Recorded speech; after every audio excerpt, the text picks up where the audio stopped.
Muchas gracias. Okay. Any Canadian here? Someone in Sin Center? Sin Center, wonderful. She liked this clothes. Last time when I wear it, she liked it. And it's washed now and clean. So I give it to her, okay? Remember, she said, I like your shirt.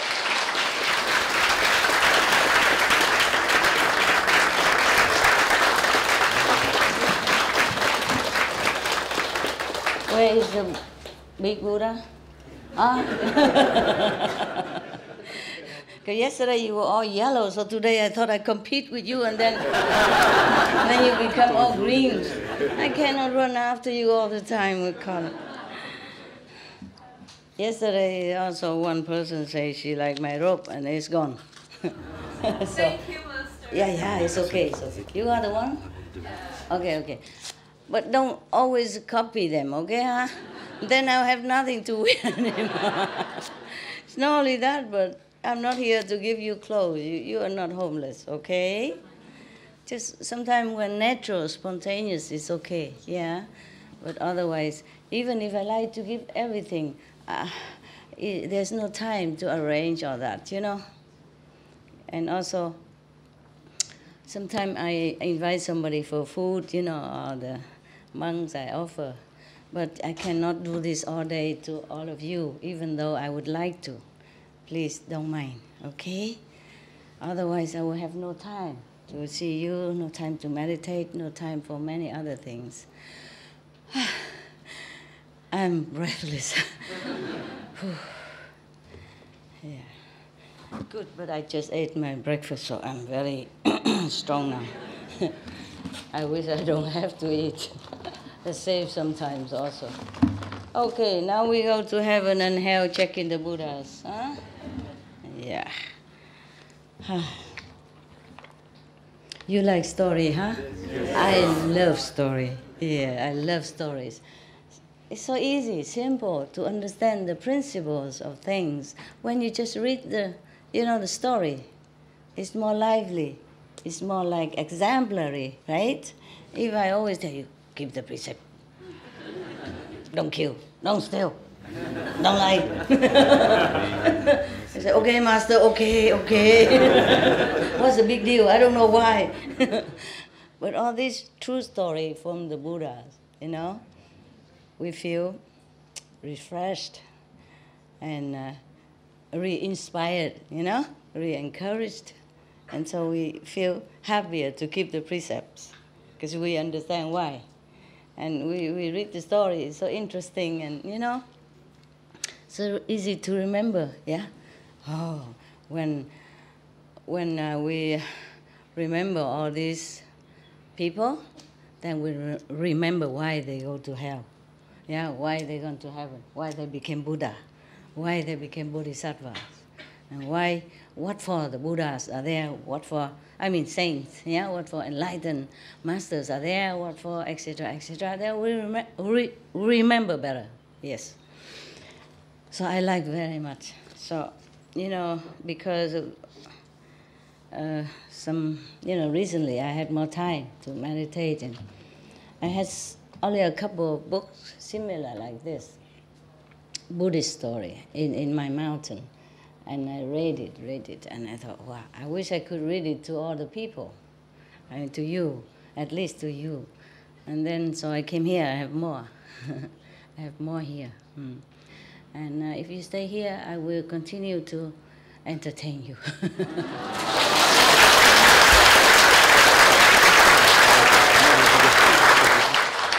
And of course, you have to take care of your family, so you please, if you must go, okay? And we see each other again, okay? Who take care of your son? Beautiful. You, of course, who else is beautiful around there? My son is with my husband's Spanish family in Spain. Oh, you are Spanish? My husband is Spanish. No wonder he talked in some accent. I thought, how come New Zealand people talk like that? We live in the UK now, Master. UK now? Yes. I thought you went to New Zealand. You changed? We changed. We just came back nearly 2 years ago. Oh, I see. Because you talk in New Zealand, so I thought you're still there. Okay, missing the dark cloud of England, huh? And the rainy days, huh? Yeah. In England, there are only two kind of weather, you know? Sunny day and cloudy day, yeah. Mostly cloudy day.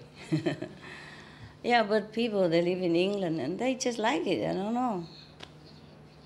That's why England is still full of people. Not everybody went out of the country because of the fog, because of the weather. No, they like it. They went outside to Spain, having sunshine and all that, and then they miss rainy England. Some say that, and then they move back. And 2 years old? No, now it must be 4 already. No. Master, he's just turned 14. 14! God, time passed. You guys don't look like you have a 14 years old. Look at her. Are you younger than your husband? No, Master, he's younger than me. Oh, no. Shame on you. You look old. Older, yeah. Too old for her. It's good. I'm just kidding. You're a lovely couple. Beautiful husband and wife, yeah. Okay. I don't know your name, so I just call your husband, and I call her wife. So you know, okay? When I say wives, then I mean everybody except the nuns. Yeah? When I say husbands, then I don't mean this guy. Let me check it out. Okay, I didn't have time today to check on your story, but I guess all of them are wonderful, wonderfully terrifying, this sutra.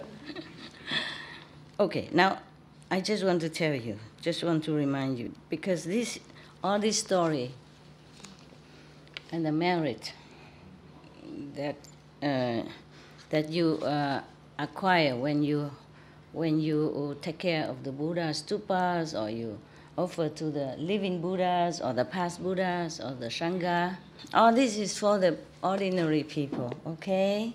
Yes, the people who want to be reborn again as gods in heaven. Maybe small gods, big gods, depends on their merit, yes? Or people who like to become humans again with richness, power. Remember, they all dedicate their merit for the next life to become king of this and, officials of that and gods of that heaven and this heaven. But this is not for us, okay? Understand? But it's good that you know. Also, it reminds you to practice well and to keep the precepts. Because. Yeah? Yes. Remember, even yesterday, for example, yeah? The old woman that repaired the stupa of the Buddha. The stupa means some small thing they built to put his relic in it, or a statue to remind people that Buddha was there, existed, and practices, and so praying for some protection and merit, yes? So she repaired it with 500 people. Oh no, 32 people, sorry. I always remember 500. This is different. 32 people. And then and these 32 people also came back always rich, yeah, wealthy, smart, strong. It depends on what they did, see? So she was smart, intelligent, beautiful, yeah? Yes, and also have a very good temperament, yeah, moral standard, and met the Buddha practice already, yes. And that lifetime. A life after life, many lifetimes like that. They were always rich, famous, and intelligent, beautiful. Yes. But always being chased by the karma, because they killed just one buffalo. One buffalo only. Understand? Always killed, died in such a terrible way. So mind you, all the merit that we dedicate to be a gods or angels or devas or humans with position, power, and money brings us nothing, protect us from nothing. Karma is still there, chasing after us, life after life, until somehow it's dissolved because the strength of karma is it's kind of wind down, or maybe the time has come, that the karma is done. Yeah. So it's no safety at all. For us to stay in the heavens or to stay on earth with all power, merit, whatever it is, it's all impermanent. So it's better we practice like immediate enlightenment, and then from then on, you will never worry about anything else. It's incredible. Even though you've done good merit, but if you done bad karma, you must also pay. They don't deduct it. Okay, I have a lot of merit. Why don't you take some of that? And I'll say, make up for my karma. No, they don't do that. Karma is karma. Merit is merit. That is the problem. Accept. If you met a master already, yes. And even then you had karma.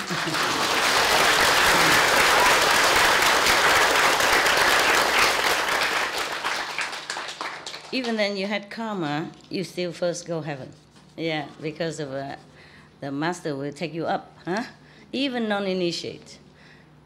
And then, from then on, because of that merit, he will continue to have merit, whatever karma just left behind, rotten somewhere. And the Yama is just looking up and drooling. Cannot get him down. Yeah. Remember there was one thief, I told you the story about a thief. His father said, don't ever go into any temple and listen. Yeah. But then he happened to be at the temple, and then he listened, one time. And then he heard a sentence say, real God has no shadow. Oh, just remember that. Remember initiation? Probably he just listen to that one. And then one day he continued to do his stealing stuff, and his father tell him he always had to escape, He showed him many ways to escape. And it's okay, but one day he was caught. Yeah, and the father told him, even if you're caught, you don't confess, then it's no problem. Nobody can do anything to you. Just say, no, I didn't do it. Okay, so he does that, then he's caught, and then he say, no, I didn't do it. It wasn't me. No, I didn't do it. I wasn't going to steal nothing. No, I have nothing. Look at that. No, nothing. So the people cannot do anything. And then they thought, if we pretend to be the God, then he would confess. Because he said, I only confess, I tell you the truth, even if God's here, he would know it. So they say, okay, they test it, and they pretend to be gods, and then they question him, interrogate him. And then they lit the lamp and look mysterious and all that stuff, and in the night and interrogate him. And then he was about to, he's scared, he was about to say the truth because it's in front of God, they make it themselves look, majestic and like a god. He was about to confess, and then he saw the lamp shining on them and the shadows on the wall. And I remember in the temples, the real gods had no shadow. So he continued, no, I haven't done it. I haven't done it. If you are God, you know already, don't ask me. So they let him go. They think he told the truth. And from then on, after he died, he went to heaven. Because he has listened to one sentence of that probably initiation. So the person came to him, the person who told him to go in that temple, came to him and said, okay, in a few days, your merit will run out, and they will send you to hell for what you did. So if the church come and ask, but you still have some merit left, so if the church come and ask you, you have your merit first, or you want to have your sin punished first? So you will say, I want my merit first. Yeah.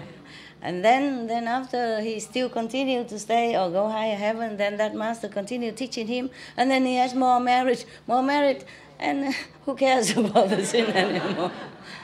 Understand? Yes. So that's why the masters came down. That's why the Buddha sacrificed for humans being, same with Jesus, Mahavira, Prophet Muhammad. and others, countless masters, always come and go, come and go. And bodhisattvas also, meaning lesser saints, yes. And the bodhisattva is the one who almost become Buddha, and they're going to be Buddhas sooner or later. And they still have to rely on the powers of many Buddhas so they can do their rescuing work on the planet. Understand? The Buddha no need to rely on anybody power except giving power to whoever has this bodhisattva vow to save beings, or the Buddha save them themselves. Understand me? Okay. When you became Buddha, your journey ends. You can either save in the being, or you don't have to save any beings. Or you save the beings, and still you go up. You have no karma attached to you, you just go up. No matter how many you save, you just go up. Maybe you suffer when you're alive, but that doesn't mean that you have to come back, yeah, because of this karma. But if you do come back because your love, your compassion for other beings, then the karma that you still had from last life, maybe from other beings from last life, you know, like the one you saved, or the one you are going to save, will be upon you. Then you will be born a just ordinary person, and then you have to somehow awaken or find a master. Somehow it will lead you to practice again, and then you become a Buddha again. Okay? So you're safe if you're Buddha or Bodhisattva. But you have to reach such certain level, you know, as Bodhisattva or as Buddha. Then even if you were born as human again, you will not be oppressed too long. Yeah? You will somehow in yourself, something stirring up all the time. And then somehow something will lead you to meet another Buddha or enlightened master, or the one who knows the teaching of the Buddha and pass it on to you again. Then you, okay, yeah? Okay, yeah, like that. It's better, safer, to keep in your mind that you want liberation. Yeah? You want the ultimate goal of practice. You don't want to be a god in heaven. You don't want to be a human with rich and power and all that, unless you want it to so, because you think, unless when you go up there and you see, okay, if I become prime minister of this land, I could help so and so, you know, my relatives, my friends, my countrymen at that time. Then okay, understand? Your choice. Not pushed down by karma. Yeah. So I read you another story, huh?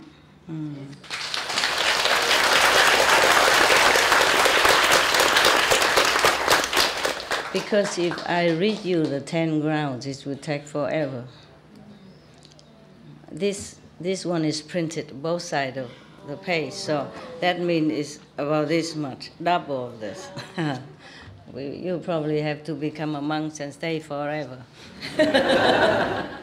Or you go home and ask your computer, print it out for you. Yeah, but the computer will not explain something to you and don't make you laugh like that. So you need a living computer. Now, even then, I tell you, you see the king that killed 32 persons? He was a disciple of Buddha's. Yeah, otherwise he wouldn't run to the Buddha. How would he do that? You see what I mean? Not disciples, but maybe followers, believer. Yeah. A lay believer. Still, he killed people. In a nanoseconds of anger and fear for his life, he forget to ask the Buddha. He could have run to the Buddha at that time and say, Master, there were 32 persons want to kill me. I want to kill them to save my life. You know? Maybe should I do that, or is there another way? No, he didn't. He killed first, and then people come and threaten him, then he run to the Buddha. Yeah, this kind of disciple. You see that? So being a king, because of your marriage or former life, is bad for you. Even if you have the right to kill these people, it would have been better if he didn't. and his marriage will be better, and he doesn't have to suffer later on. Okay? Yeah. But maybe the Buddha saved him, I don't know, but still it's not the right thing to do. Yeah? The Buddha at that time teach everyone to be compassionate, no kill, no steal, and that. And because he's a king, the law and all the power make him forget. He can just kill anybody, anytime. Just chop, chop. That's his tradition at that time. And it's bad, nah? Yeah, even though they were enemies. Yeah. But at least, thank God the Buddha was there. Otherwise, he will be also killed, the king. Because the clan of the 32 noble children, come in revenge. And then, after their revenge, the king army, the king princes and prince and officials will revenge again to the and then this will never stop. It will involve more people, more karma, more killing, more bloodshed. You see that? See that? So that's why we should never ask to be born again, or even this lifetime to become king or anything. You have enough food to eat, you have enough clothes to wear, that is the best thing already. Okay? And whatever left, maybe you can spare, then you give it to the poorer people. Whatever you can. Even just a little bit of something, some food. The food that we wasted in our planet, in every rich country, we can use that to nourish the whole planet 3 times over. Every day, buy a lot, and then don't eat and throw out, because nowadays we have the fridge, we have the supermarket. We want to go out to buy once a week, and then we stuff it all in the fridge and eat slowly. But sometimes we don't eat, we go out and we go to friends and we eat outside, and then the food just keep staying there. So do not buy too much. If you can afford, whenever you go out to work, and then by the way, you stop by something enough for that day, 2-3 days max. Otherwise, even if you put things in the fridge, they still go rotten. And that's not only that. Not only we are the one who waste it. The companies who sell food and drink, sometimes they throw them away so that the price will not be too low. If it's too abundant, then the price too cheap. You understand? Yeah, that is the problem. Before the food reach us, it's already thrown out. Not even to give to animals. It's end up in garbage can. Tons and tons of them. Oh my God, they're just pouring down, just tomato bags, cabbage, broccoli, salad, avocado, apples, banana, all pouring down like dirt from the garbage collection. And then just grind it or end it up in the garbage. Some of the people now, they organize themselves to pick up this kind of food, to give it to people. Yeah, but still, how much can you rescue? Since you don't have a lot of people in your organization, and you can only pick so much, and only so much people come to eat. Maybe some poorer people, but the whole billions of people are hungry. We cannot bring the food there for them unless the whole world have to sit together and have to organize how to, make use of this food instead of throwing away, and then a lot of people are hungry. Understand? That is not right. That's not right. It's not only hunger, but costs a lot of electricity, water to grow this food and then throw away. And when throwing away, it costs also money to take care of that. Trucks and electricity and machine to make use of that and to get rid of that. To transport to the garbage area or doing something with it costs more manpower, more electricity, more water, more taxpayer money. This world has to organize itself in a more efficient, benevolent ways. Otherwise, it's going to be shortage of food, of drink, even for the rich people later. If continue like this, even you have money, you can't buy things. You keep wasting, and then the earth will have less nutrition, and the water will be polluted, and cost too much of everything, CO2 more, because of all this work. Then it's really a helpless situation. Helpless situation. The world must organize itself. All the countries, especially the rich countries' leaders, have to sit together and think of what to do with this. There must be an efficient way to divide all this food to all over the planet. Then there will be less war, less refugees, less trouble, right? Mm? Many countries are fighting with each other because of water shortage also, oil problem. You see that? Yes. Just because we use it too much. We are using too much fuel to produce food, and then we waste it, and then we use a lot of also energy to take care of the waste. You see what I mean? It's like a devil's circles. It won't end. Must organize together. The food organizations, the food ministry of all the countries have to sit together and tackle this intelligently, compassionately, or else we all will have consequences. Remember, okay? Do not wish to be gods or any local gods or big gods. Do not wish to be reborn again as rich and famous, beautiful movie star or prime minister, whatever, yeah? I'm checking, okay?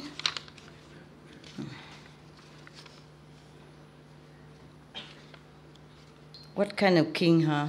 Already listened to Buddhas and still go out and kill people, just like that. Kill 32 persons just to protect one person, himself. Okay, I don't know this story yet, but we read it, okay? And we surprise together, okay?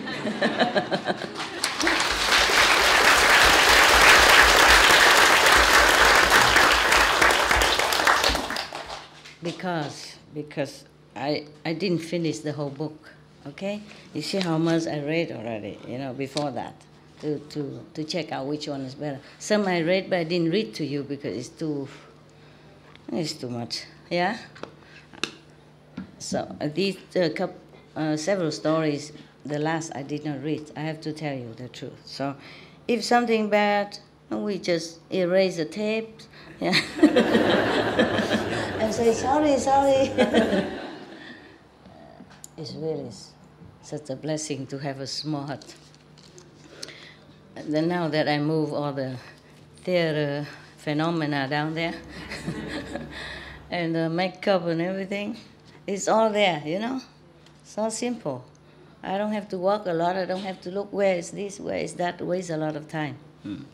Therefore, some men complain, women took so long because their things are too many. They have to go and look around. The wardrobe is over there, the bathroom is over there, back and forth. And they have to, compare and then go in the mirror to check if it's okay or not okay. Yeah, if you just have a small room, if any husbands complain the wife took so long for makeup and dressing when they go out together, just move her into one small hut. 180, 150, like what I have. Then everything is there for her, I just hang some clothes on the wall, you put the 2 nails on both sides and you hang. You have a lot of clothes too. And the makeup you put somewhere,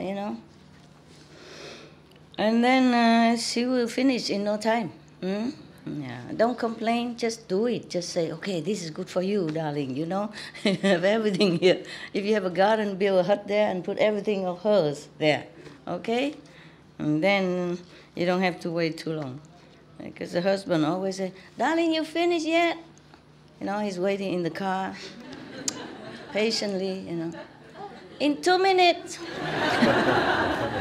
And he would say, you say that 2 hours ago.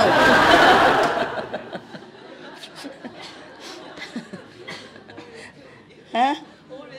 2 minutes. But you say that 2 hours already ago.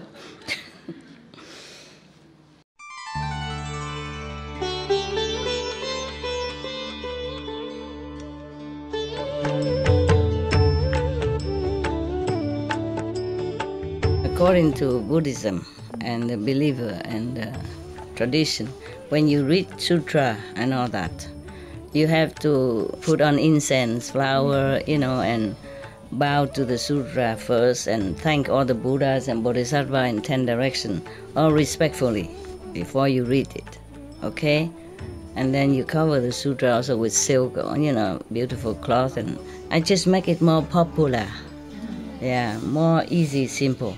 And I apologize to all the Buddha. I say if I done something wrong, according to the tradition, my heart is full of respect. It's just that I cannot always do that. So please, all the sin, whatever I've done wrong, is all on me. At least other people, they hear the names of the Buddha, according to the sutta, they will get benefit. Yes.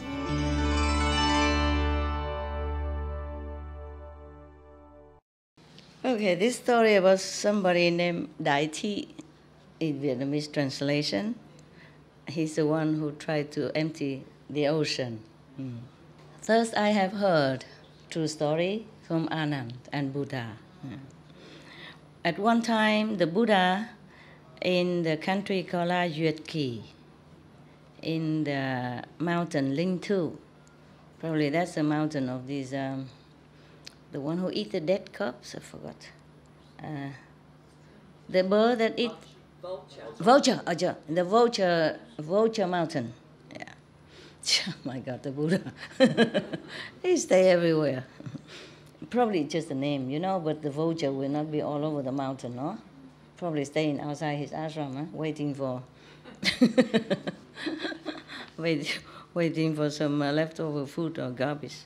With his foremost disciples and 1,250 bhikkhu.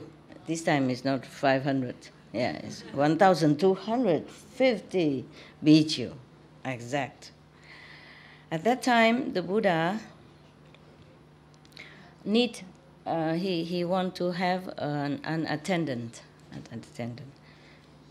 So everyone, the foremost disciples, the first disciple, the big disciples knew his wish. And then the person named Kiều Trần Như, he is one of the 5 persons who drinks his blood, drink the Buddha blood in former life, and then become his first disciples. Huh? What mean all?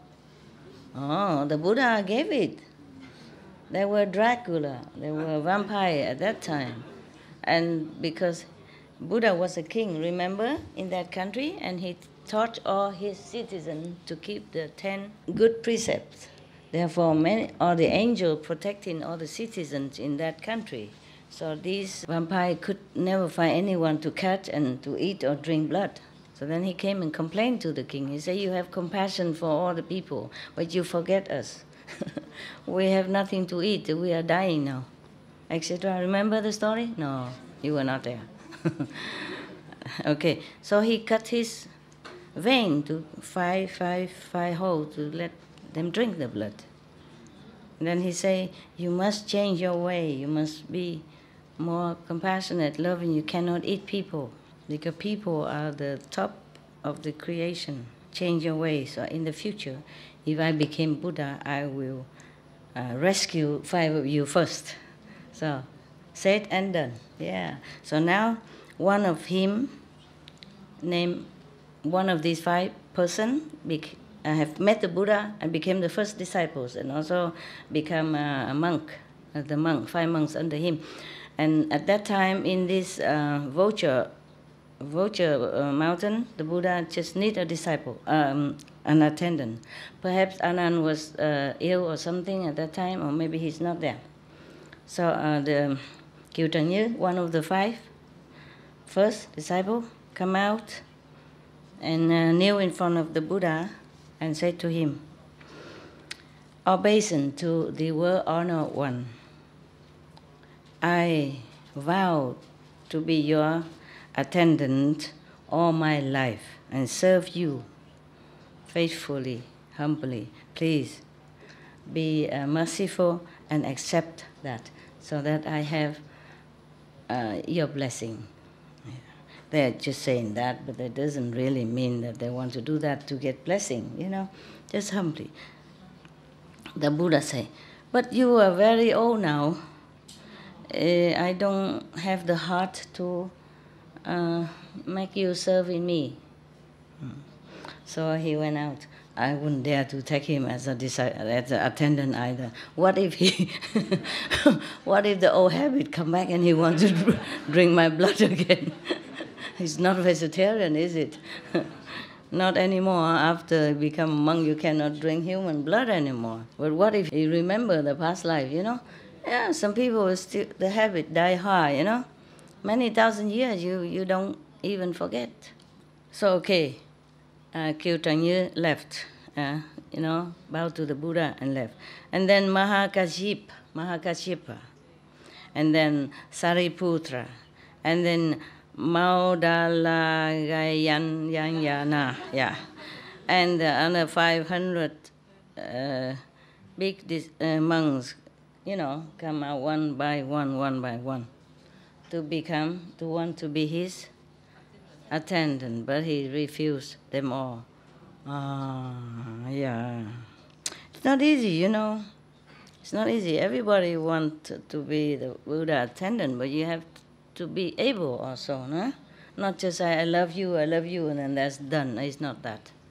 Yesterday, one of your sister, because I know her husband many long time ago, and he was one of the so-called Hufa, followed me around when I was in Europe first time in my mission, in my job, when we're doing all the fashion show, and they follow me everywhere. Her husband is one of the maybe 4 or 5 men hang around, driving, shopping, snoring, and etc. Tempting me, go to disco and all that stuff. Master, that discotheque here is made by the Prince of Monaco. Go and check it out. I said, why we have to go there and check it out? Oh, just a small country, nowhere to go. We just go and check it out. I knew nothing. They tempted me like that. Then they drove me all the way there. Yeah. My God, I went there just to eat a pizza. A vegetarian, a vegan pizza. Disco, my foot. I didn't know how to dance. I forgot how. And then I just drink orange juice. Looking around. Okay. I told you yesterday, if the Buddha went into the brothel, you don't say nothing. Okay? It's good for that business. He will try to rescue someone there, okay, who has good affinity, but somehow being pushed into that position by karma. Understand? Just like many stories we heard, good people often miss a step and then fall into some very bad areas. Mm-hmm. And one of the masters of Vietnam, he also teaches similar Kuan Yin method. He also went to casino. Yeah. But I never thought anything like that. Okay, he don't go there because he enjoy playing cards or anything. He went there for some purpose. Yeah, maybe transform that place or help somebody there. Okay, yeah. So the ordinary people and the bodhisattva do perhaps similar things, look like, but it's not like that. Okay, it's not like what we think. All right, where were we? Okay, finish, everybody. Nobody wants. Yeah. And then, at that time, one of the monks, he somehow intuitively know that the Buddha wanted Anand. At that time Anand didn't exist yet. I mean, he's there, but he's not famous. So he, and other people also understood that. So, okay, And then Sariputta and Maudagalayana come up and to me and say, Anand, me mean Anand, yeah? Anand, I think the Buddha wants you to be his attendant. You have more merit than us. Okay, come, get up quickly. And then ask the Buddha, okay, to allow you to be his attendant. And then all of us also rely on your merit. Yeah. So okay, he listened and he stood up and came to the Buddha. Oh no, he says to the two monks first. How you say? He say like very humble. He say, both great elder reverends. Yes, the world honor one has immense merit, and his wisdom is unfathomable. Yeah, if I go near and serve him, maybe I won't be able to do it well. And then if I do it all wrong, then make karma, and then it's bad for me. What to do? So the Sariputta say, but we observe that the world honor one kind of pay attention to you a lot. I think Buddha think you can do it. So he would like you to become his attendant. So I heard the two great reverends say that. I don't know what to do anymore. Meaning Anand. Anand doesn't, not I. I wouldn't have that such a merit. I don't know what to do. So so I said, if the two great elderly reverends think thus, then please come and ask the Buddha for me. But in order to be the Buddha's attendant, I request 3 privilege. What do you think he asked? Not the nun, you know. Not the monk, you know. What do you think? What do you think Anand requests 3 privilege? What did he want? What can Anand want from the Buddha who has nothing? Tell me. Tell me. If you don't tell me, I keep drinking. Huh? You think he wants money from Buddha? Who knows? Wisdom? No, the Buddha already give him the way to practice, and then he will have his own wisdom. Huh? Sutras. He wants sutras from Buddha. Buddha has nothing. Ability to remember everything. That he has already.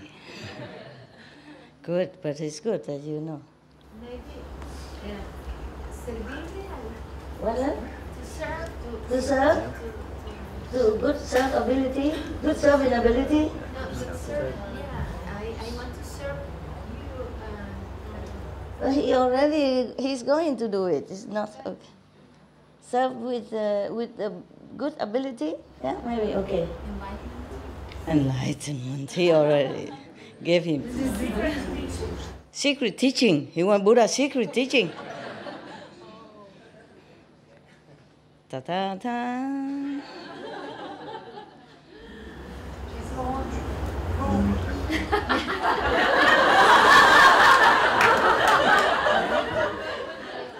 Buddha has no room. He lives in a mountain next to the vulture. His own room. What else?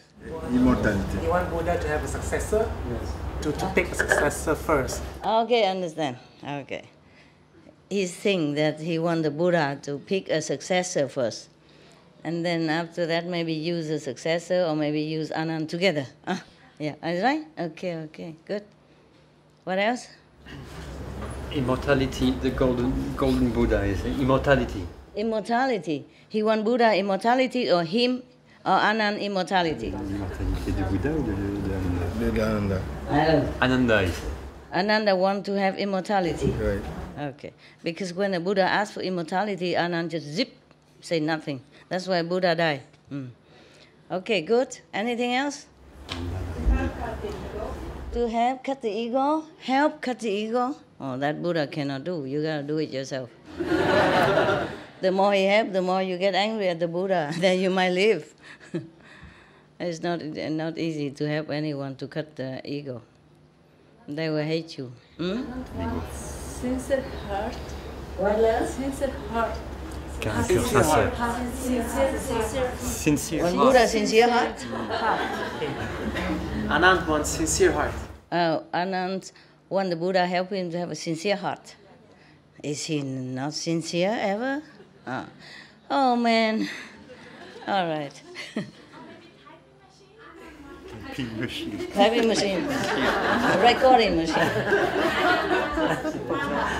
His mother to be Buddha's disciple.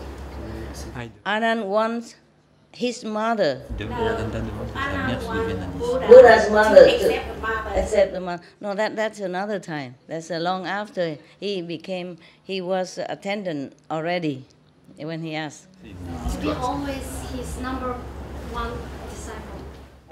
To be the best disciples and always stick around like you guys wanted. Oh, typical. Don't even know can do or not. I want to stick around. Yeah, everybody wants, but cannot do. Anand, even though he wasn't all that enlightened, but still, he's not all that mundane like you. Stick around. Eternal life, blessing, whatever, no? He's unconditional. He's a monk. He was a good monk as that. Very good monk. Maybe he's not so quickly enlightened like Sariputra or other great monks' disciples, but he's not mundane, understand? He's very pure and good. But he was very handsome. That's why the Buddha don't let him wear or showing one shoulder even. Cover everything.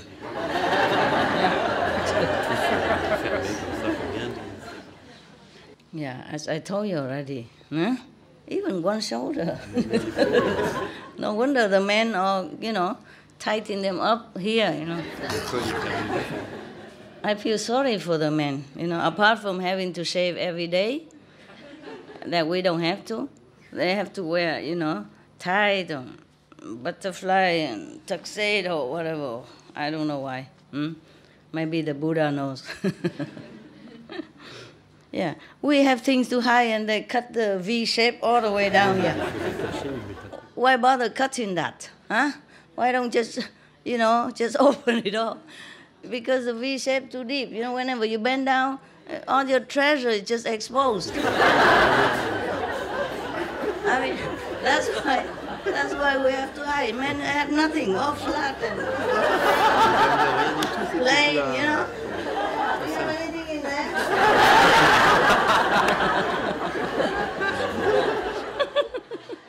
Then why, their shirts are all the way up to here.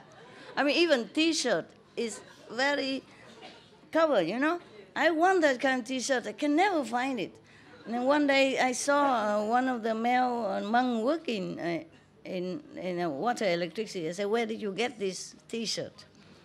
Mind you, I could have noticed, but normally I don't go out that much. I'm almost like cut off with the wall. So I saw the monk wearing a T-shirt. It looked like that, like that, like this one, like that one, the red one. The neck or to here inside of V shape. So you go out buy me some of that. He said, but this is for men only, Master. I said, never mind man, woman, I want. I cannot buy. But for the men, you're mostly big, even medium size. They don't have small size. Or medium size, so I wear like three times bigger. Had a lot of room for rent. But still, I like it here, cover up here, yeah. Not like I'm modest or anything. I wouldn't tell you anything like that. What I mean is it's warmer here for me, And at least give me a choice, If I want to show, then I cut it myself. Don't force on me like that. Force me to always have to show stuff.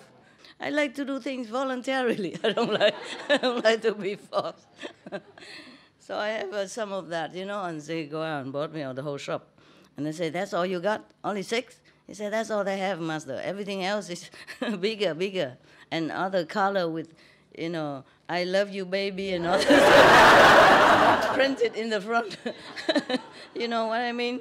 Yeah, all kind of, macho of the day, things like that, So we can buy it for you. I said, okay, that's good. Yes, you have fun, huh? Okay, good. But the Buddha is also troublesome. Why didn't he just say, Anand,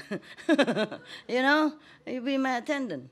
Why he has to work through the Sariputra and 500 monk disciples, to get his own attendant? Huh? I don't know why. Is the Buddha so shy or something? Is he shy? Huh? Maybe he's shy. Yeah. Maybe Buddha doesn't want to. Even he didn't ask for attendance. The monk disciple thought he might need one, so they come up and volunteer. Yeah. But even though if he likes Ananda, he just say easy. Maybe he didn't want to ask, right? But he make 5 people come in front of him, kneel down, prostrate, and talk, and everybody say no. Then why didn't he say don't bother? I would think about it, or I want Anand. He probably want people to volunteer has more merit than for him to say, I want you and you to do this and that for me. Yeah? Maybe like that. Huh? Yeah. Now, he requests, if he was to be the attendant of Buddha, then he requested 3 favor. Yeah? 3 privilege. Number 1, if the Buddha has old clothes, he will not want to accept it. Old clothes, don't give it to Anand. Anand doesn't want to have Buddha old clothes.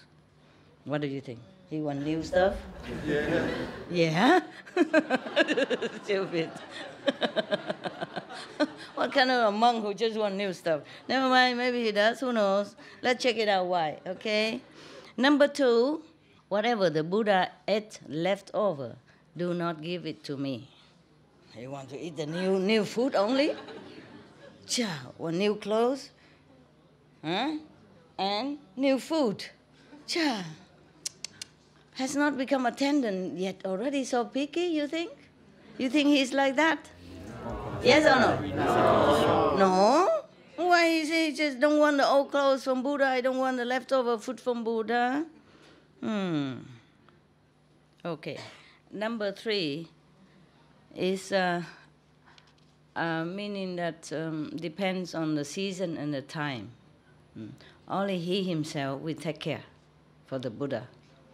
If the Buddha accepts these 3 conditions, then he will be his attendant.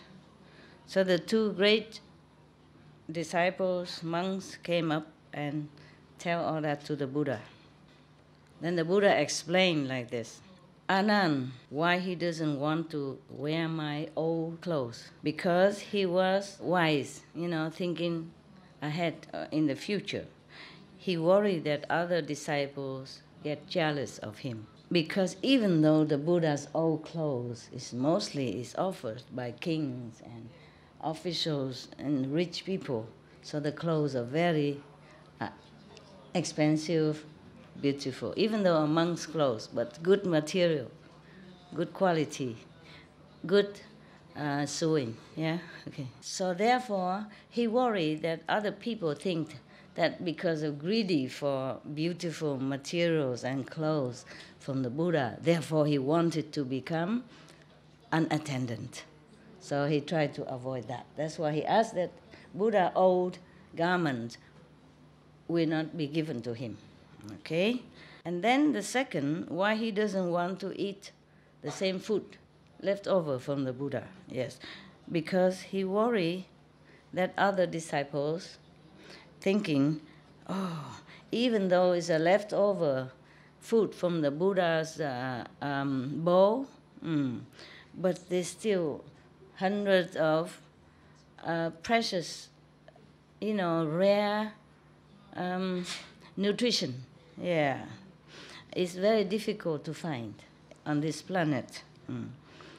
So people might think because he loved to eat this kind of rare food, therefore he want to become Buddha's attendant. Sure, this boy, he worries so much. Who cares? As long as you have good clothes, good food, why worry so much? And the third, he worried that other people, outside people, whatever, keep asking Buddha's things or bringing things in the wrong time and disturbing the Buddha's meditation and time. So he said he has to take care of the schedule. Mm-hmm. And also, to be an attendant, he should know what is the season to bring what kind of food is more suitable and what time, like that, yeah. So that the Buddha's body become strong and healthy. Everything must be really accordingly, correctly, for the Buddha's wellness. Yeah. That's why he asked like that. He said he's the one who take care according to the seasons and time, schedule. Nobody else should interfere with that. Yeah? So he's near the Buddha, he should know what kind of Buddha like and what kind of food is suitable for him. Maybe his body not well today, then he give what, But if everybody else interfere and always want to come and give this, give that all the time, any time, and then he doesn't like that. He said he's the only one should be able to take care of the Buddha's food, according time and season. Okay. But you should know it's not just this day, it's not just in this lifetime that he asked for this, so like offering food according to seasons, yeah, not only this lifetime. In the long time ago, past lives, he also served me and also do this, yes. Maybe that's why he knows everything, huh? He knows what about the Buddha wants and what time should give what. So the Sariputta tell the Buddha, obeisance to the word honor one. In the past life, how did Anand serve you? How does he know when to do what and when to give you what? Please, can we know about it? Yeah. So the Buddha said, Sariputra, if you want to know, of course, I will tell you. He said, Sariputra, long time ago, limitless time passed. At that time, there was a king who ruled a very big country. And under him, he also ruled 84,000 smaller countries. And also 800,000 small tribal leaders. Also on this planet, in this world. The capital is Balotisa. In that capital city, there was a Brahman man. Brahman, Brahman is a first class caste of India. Yeah, okay, just to remind you. And he's very, very, very intelligent, and the king respected him like a teacher. And all the subordinate kings also respect him very much. Everyone make offering to him and often come to visit him or ask for advice, etc. Then they treat him as if they are just court officials and the Brahman is a king. Yeah. His family is very rich, very rich. His richness is as rich as the king even, because everybody come and bring offering to him. He's very rich, but he has no children. And he's very, very unhappy. He doesn't know where to go to pray for fertility. One day, he go to one of the little temple that worship the Brahman. Brahman is the third level god. And then another 4 gods and many others heavenly devas. He go there and then he prayed over there for 10 years long, 12 years long. And then after 12 years, because he's so sincere, 12 years praying, worshipping, offering, not waver, 12 years long. And then finally his wife pregnant. Oh, the first wife, probably has many wives. What a teacher. So his first wife, got pregnant, yeah. And then he asked somebody to check if it's a son or daughter, because at that time they put more emphasis on sons, men with the same name, continue with the tradition of the house, the name of the family, blah, blah, blah, blah, blah, blah. Yeah? In Europe also, right? If you married, you have the name of your husband. Is that correct? Yes. Yeah. I also did. But my ex-husband, he said, I can also have your name. He likes that. Vietnamese name. Yeah, doctor, so and so. Tung.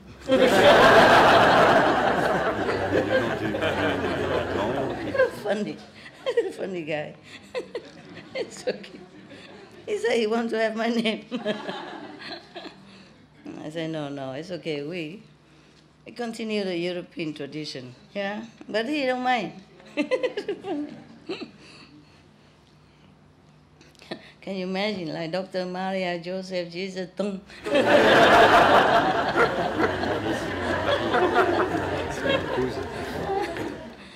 And then the woman who clairvoyance came and said, oh, she's having a son, pregnant with a son. Oh, he is very, very happy. And then as many servants, girl, really serving her well and take care of her well day and night. Yeah, no one should ever do anything against her order, against her will. Make sure that she's always happy, peaceful, have everything she needs, 24/7. Wonderful. Okay, time's up. She gave birth to a son, truly a son, and all his body is golden. Yeah. And his hair is so smooth and beautiful color. Yeah, I mean, black, like a very, very, very, very beautiful, healthy black color. Yeah, and his forehead is very high. Yeah, I also have one. Okay, according to my body, this is very high.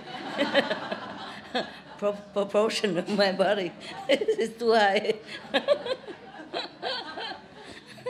So I cover a little bit to make it proportionate. What a vanity. A vain woman. Okay. His nose is straight, yeah, and his eyes very bright, yeah. His mouth is very pinky, yeah. In human standard, he is perfect, yeah, perfect. Wow, he's so happy. The father Brahman teacher was very happy, and then he asked astrologer came and checked out his fortune. His his astrology. Okay. After he checked him out, he said, "Oh, this boy has all the merits and morals, and in the whole world, no one can compare. Yeah. In the future, he could be the teacher of the king, okay. Teacher of the country." I mean, master, yeah. So, wow, after that he was very happy. The Brahman teacher, very happy. And then asked him to give him a name. The astrologer, give him a name. The clairvoyants, give him a name. Okay, at that time, the rules to pick names for children has two rules, yeah. They have to observe the stars, constellation of the stars. And then they have to see if any a phenomena come out, appear. A good omen, something like that. So the astrologer asked the man, when the great lady was pregnant, was there any strange or good phenomena appear or not? So the Brahman said, no, sir, my wife is a very wicked person. She has not very much charitable heart. She don't have. She never tried to do charity or do anything meritorious. Since she's become pregnant, she changed 300 degree. Yeah. She suddenly have pity for the poor people, for the unfortunate people, and she give charity all the time. Yeah, very diligent in doing good deeds. She is never so greedy and wicked like before.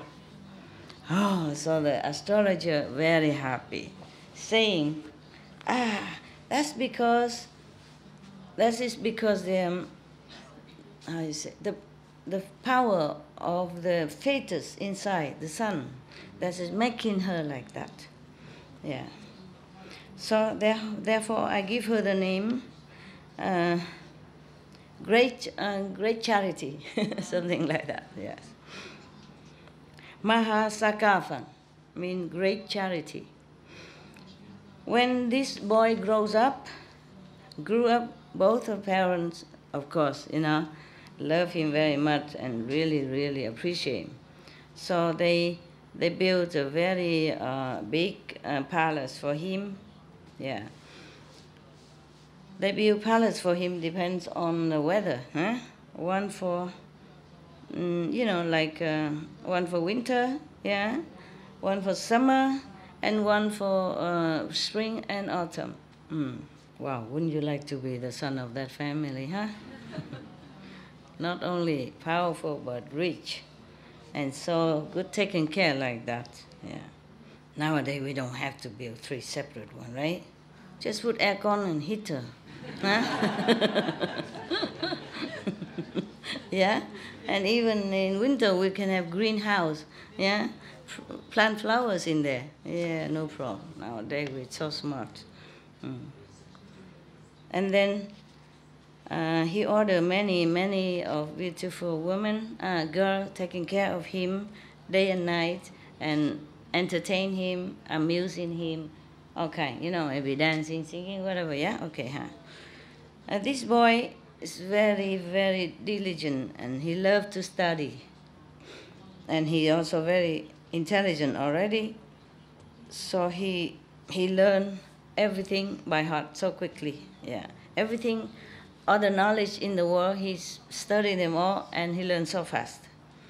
And many things, he has many talents also. He learned everything, he can do it quick. One day he said to his father, respected father, I stay in this palace long time already. Please, can I go out and have a look outside to see what the other people are doing? Yeah. Yeah, you can. Please go and enjoy. So he asked people to pave the road, repair the road, because sometimes the road maybe have hole or something. Wow, such a father. Repair the road, make everything ready. Oh, yeah. And put perfume on the road and everything.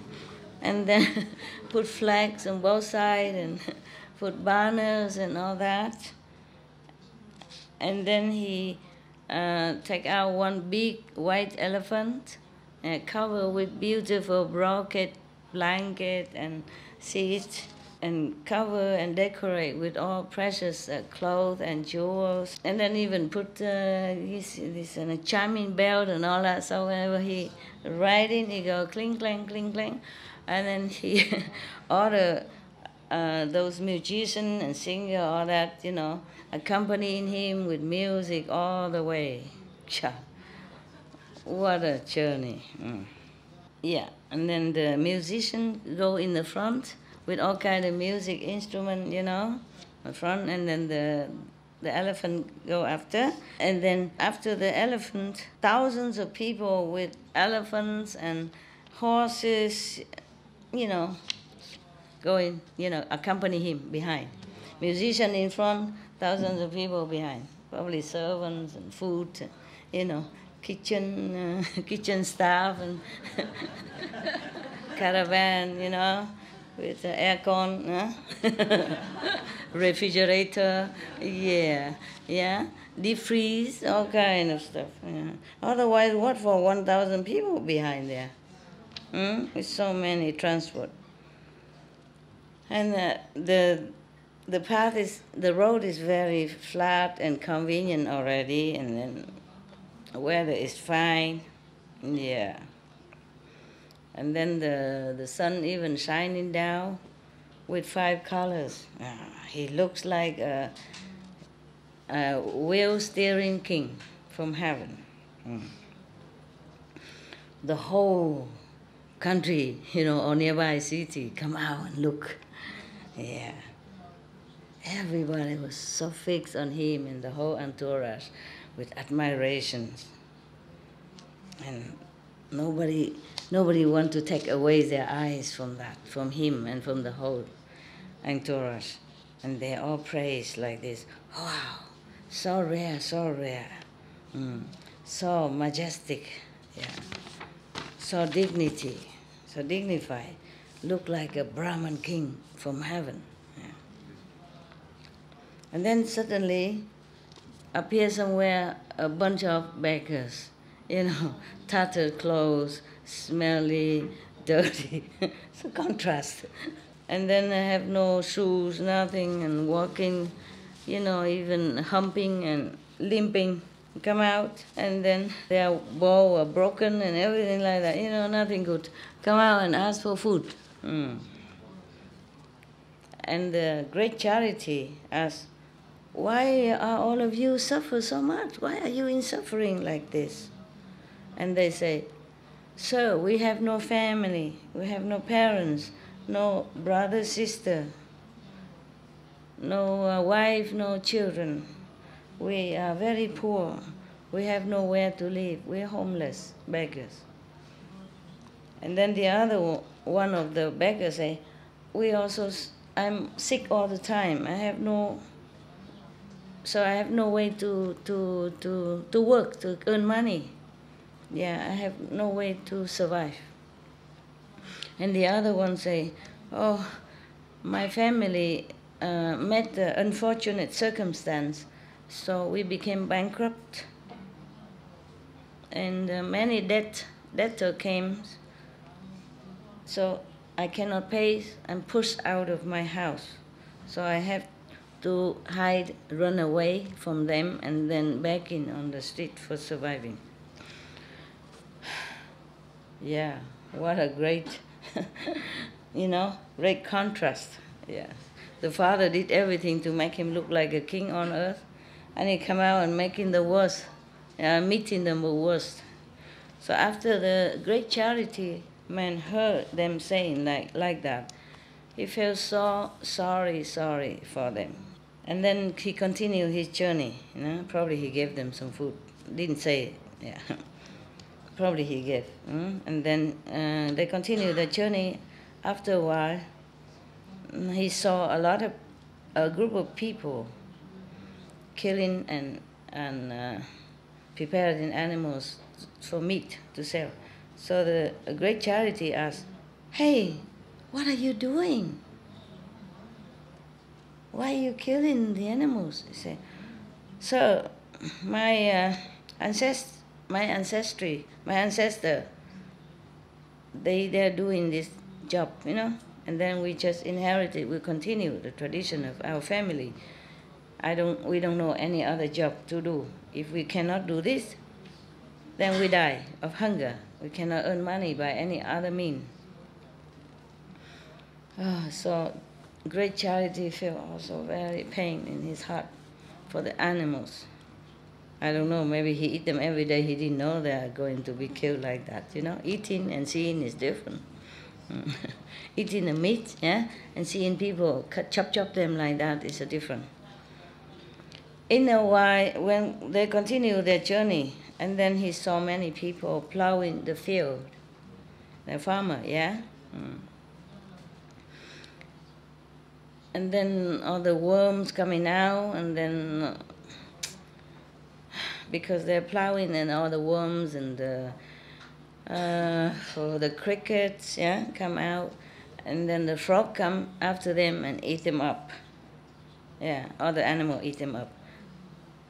And then after that, many snakes come and eat the frogs and the others, smaller animals. All of them are crying and yelling and whining. And then he saw big eagle, you know, flying down and eat the snakes. Swoop the snake and brought it up and eat on the top of the tree. And the great charity asked, "What are these people doing?" And people say, "So they are plowing the field in order to plant the trees plant the rice." Yes. And then they can also survive on that. Also, they have to earn something to give tax to the king. After he heard that, he feels so sorry for them also. Yeah, he feels very melancholy inside his heart, but he continued. Yeah. After a while, he saw many hunters. Yeah, they use a net, dig holes and traps and all kind of that, and trapping animals, killing them. All of them trapped and caught in the net and get killed and all that. They struggle and crying, you know, very pitifully, very, very heartbrokenly. So great charity asked, "What are you doing? Why are you doing this?" And the hunter said, "Sir, this is our job. We are hunters. Yeah.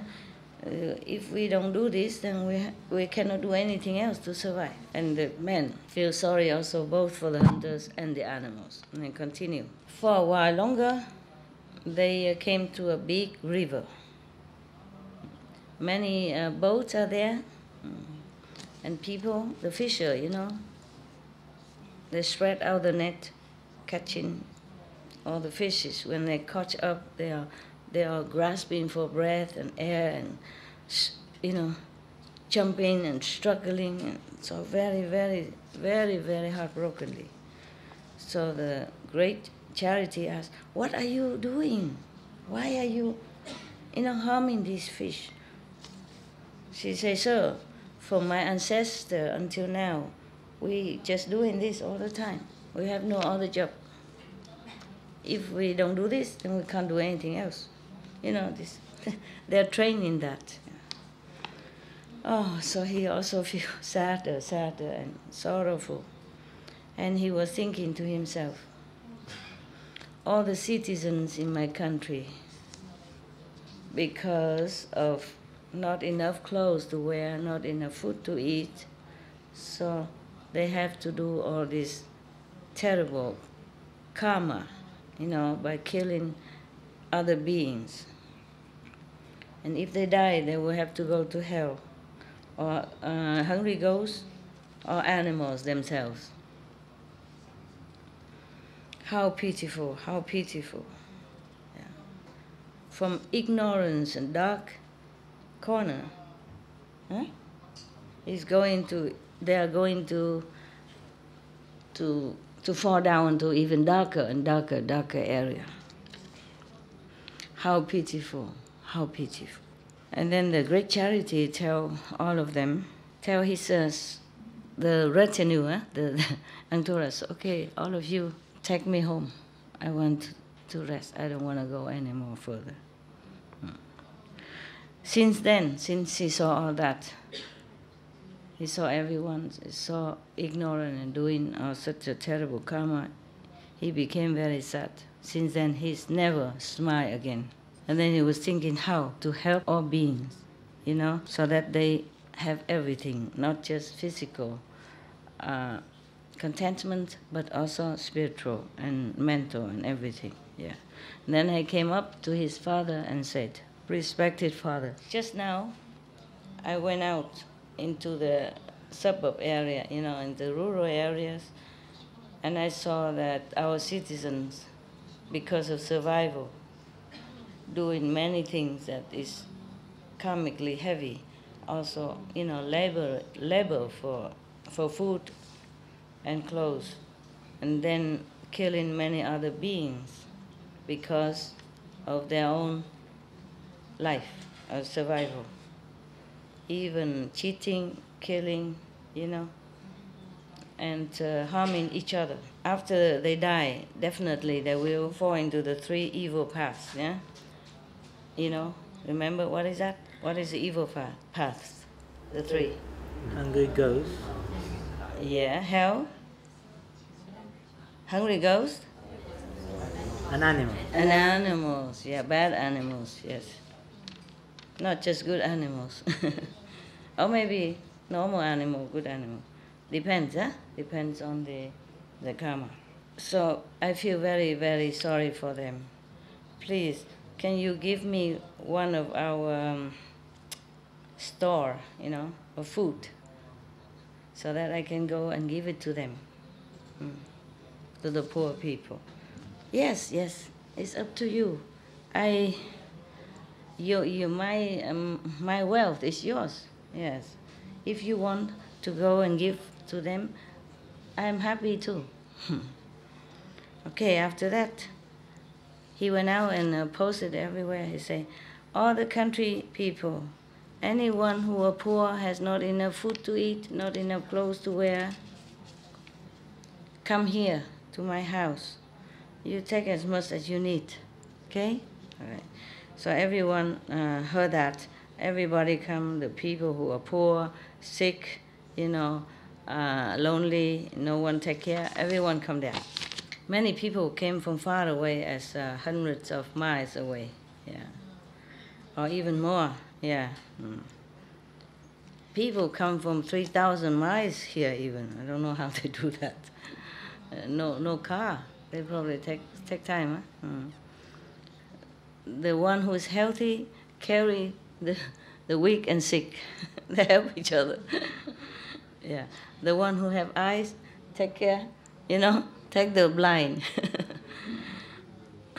So anyone come there who, if they want rice, they have rice. If they want clothes, they have clothes. Everyone have everything they need. After a while of charity, many of the stores in his house gone down. So the storekeeper came in and said to the father, the owner, "Sir, and your son is giving many things away already. If the king and other officials come here, how can we able to make a party and treat them? So please reconsider this. Yeah, don't be too late, and later there's nothing left." It's only one third already gone. 1/3 yet, so that means his family very rich.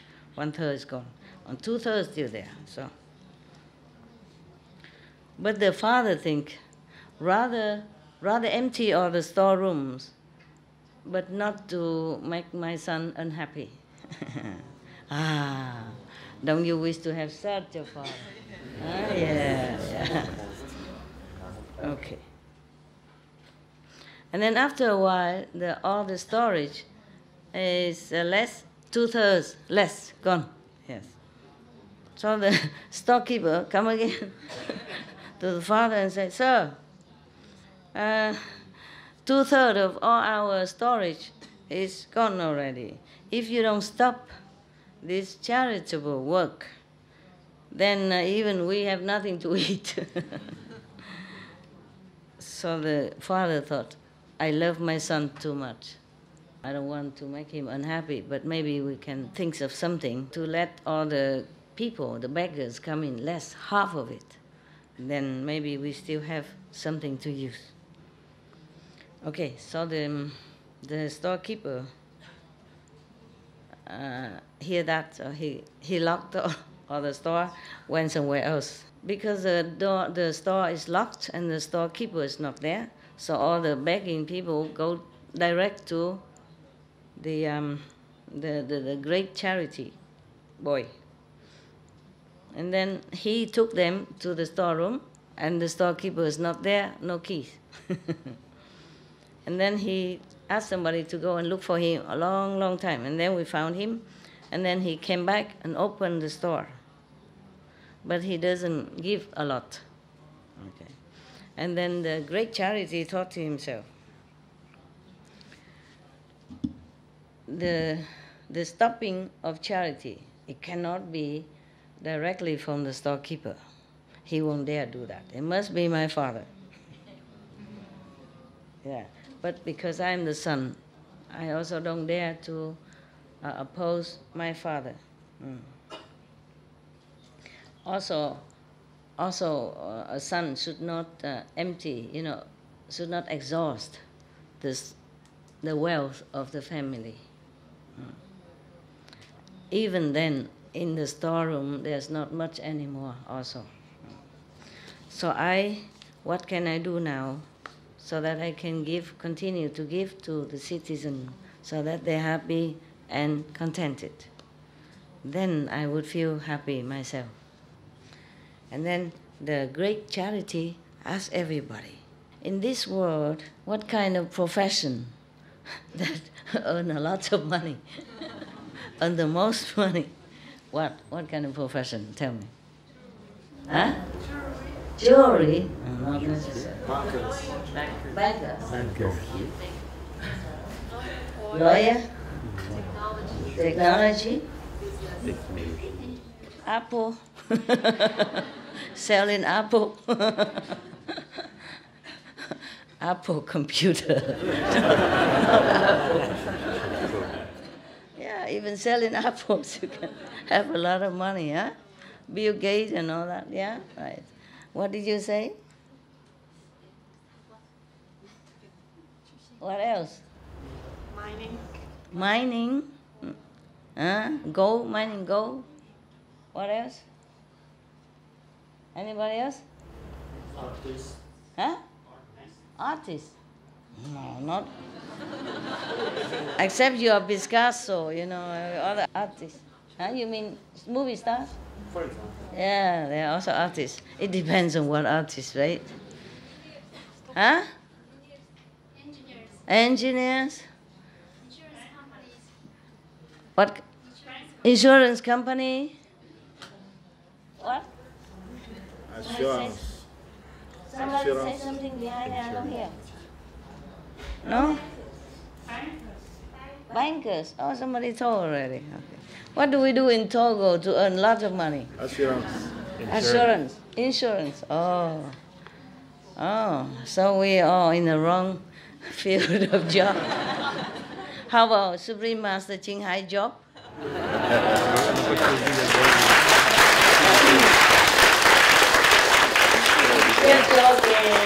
Artists, depends on what kind of artist,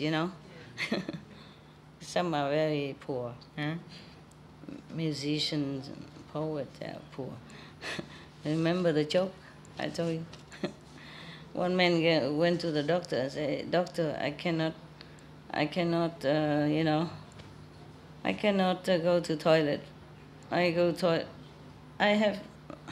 cannot poo for 3 days." So the doctor said, "What did you eat something wrong?" I said, No, nothing wrong. "Did you drink something bad?" "No, nothing." Say, "What job are you doing?" He said, "I'm a musician." So the doctor take out $20, "Here, go home and buy some food to eat." If he didn't eat nothing for 3 days, how can he go to toilet? Not all musicians are like that. And just a joke, okay? Yeah.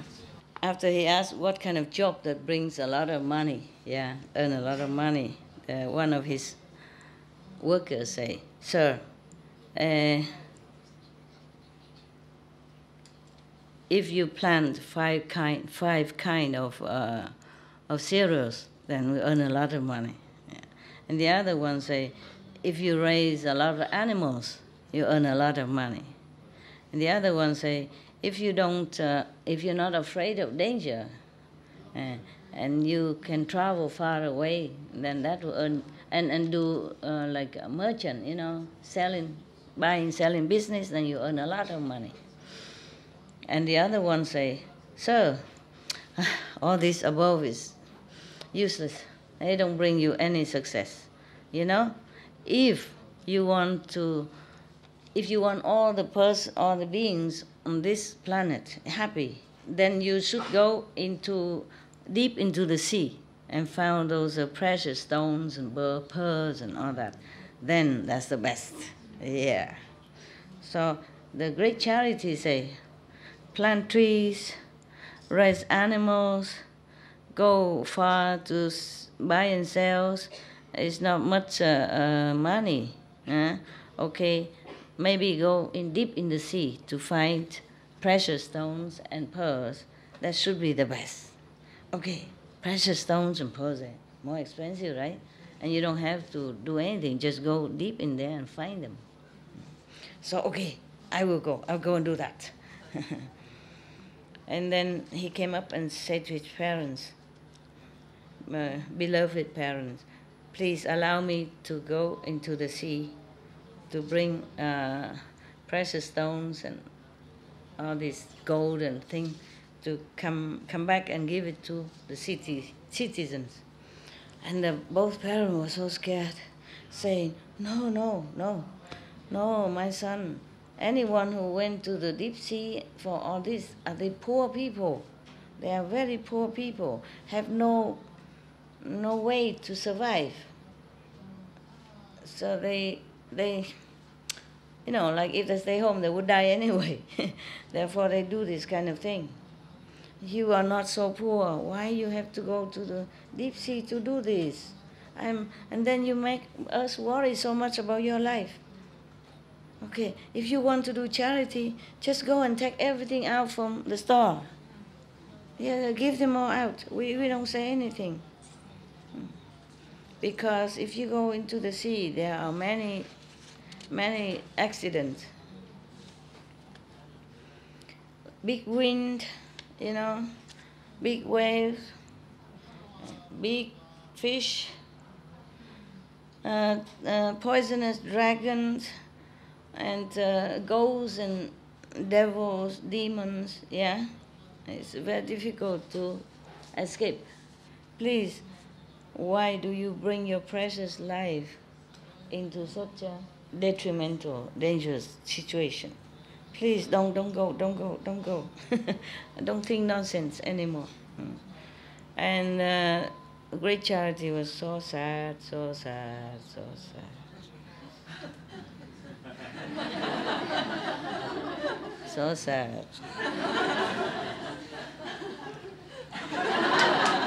He was thinking to himself, I want to make a big future for myself.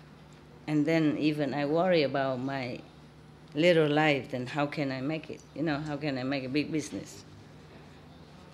And then at that time, he prostrated in front of his parents and said, I prostrate to you, both of you.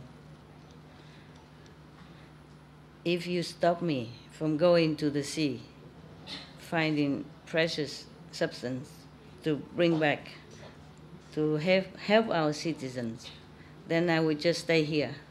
I would just stay prostrate. I won't get up anymore.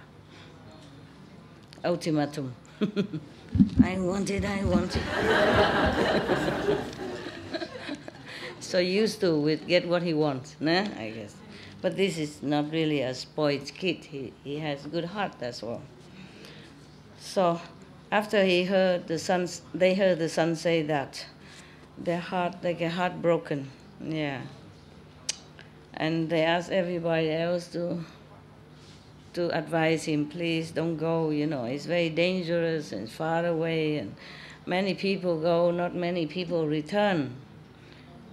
You have to remember, we are very diligently praying for many, many years, and we have only you. You're precious to us. And now you've grown up, why you leave us lonely and worry? Please stand up, go eat something and make us happy. He's still laying there, prostrate on the ground. If you permit me to go, then I stand up. If not, I just lay here. Yeah, typical. Typical. Your son like that? Good son, yeah? Good. He lay in there 6 days, no drinking, no eating, nothing. And parents also staying and coming, going 6 days, talking, advising, begging. But he don't stand up, he just rather stay there, hungry and thirst. So the parents so scared and talk to each other. Our son is so determined, from beginning to the end. He would not change his mind. So, okay, we close our eyes and say, okay, let him go. Because if he stay here, after 7 days, he would die anyway. Okay, so the parents talk to each other already and come to the son, lifted him up and say, okay, you go, take something to eat. I agree. I allow you to go. We allow you to go. Oh, so happy. Oh, go eat. And then he wrote a notification paper. And then, tape it everywhere. Say, I'm going to the deep sea to find precious stuff. If anyone want to come with me, welcome. I will give all the necessity, luggage and, everything. And then 500 people like to come with him. When they're departing, the departing day, the king, the officials and many people come out. Oh, many tens of thousands come out to say goodbye. And they offer them dry food and money and many things and drinks and all that for the journey. Yes, everybody was happy. Yeah, everybody pray to and wish them a peaceful journey and peaceful return, safe return. After a few days on the sea, they stopped in front of the sand beach. So everybody came up there and take a rest. Unfortunately, there's a big group of robbers. They went there, and there are too many to overpower them with men number. Yeah, so they cannot oppose them. So he knows he cannot. So he took all the food and whatever they have and give it to the robbers, and then continue his journey. It's not to the beach yet. It's not to the sea yet. They were just walking and found a sandy beach and then rest. And then the robber came, took everything. All right, but they still continue. And they came to a citadel, a city. Yeah, it's called Phong Bak city. In this city, there was a noble person, rich person. His name is Kartile. He's a Brahmin caste in India. He has one daughter, very, very beautiful. Her body is also like golden color, gold. And her hair is like jewel, and shining, beautiful. And she's the most beautiful girl at that time. 84,000 noble family, prince and all that. they all came to ask her for a wife. She refused them all. Now the great charity man came in front of the city, city wall, in front of the of the house, and knocked at the door, want to borrow some money. Yeah. And then she saw somebody knocking at the door, and she came out and peep, have a look.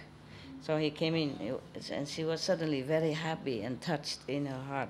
So happy, she came in and tell her father, "Pa, outside there's a person knocking at the door. He is my husband." All the prince and noble people she didn't want. That's my husband. And of course, the noble rich man is so happy. Finally, she, okay, So many people came, and he's already hopeless. Yeah. So if she can find one husband now, of course she's happy. So he came out happy, and he opened the door, and he saw this man, very distinguished looking. Yeah. Yeah, dignified personality, so it's not like normal men. So he was very happy inside. He said, "What are you here for?" So he said, "Noble sir, my heart aching because many citizens are hungry and poor. So I volunteered to go to the deep sea to try to find precious stones and more treasure to bring it back, to give it to them. Yeah. Unfortunately, in the middle way, the robber came and took everything from us. Please, can you lend us 3,000 pieces of gold? When we come back, I will return it to you." So the noble rich man say, "Please come in the house, come in the house. There's no problem, no problem. Even 10,000 piece of gold I have. I give it to you." "Oh, okay." And then he came into his store, took out gold, and he go to the store, bring his daughter with him. And as he walking, he was laughing, he said. And then, oh no, he take the gold and he bring his daughter out also. And he was smiling and say, "This the sum of gold, I give it to you. Not lending, but give it to you." Yes. "And this is my daughter." Numerous noble prince and noble people came to ask for her hand. She refused. "Today I saw you, I'm very pleased. And my daughter also agreed to marry you. Would you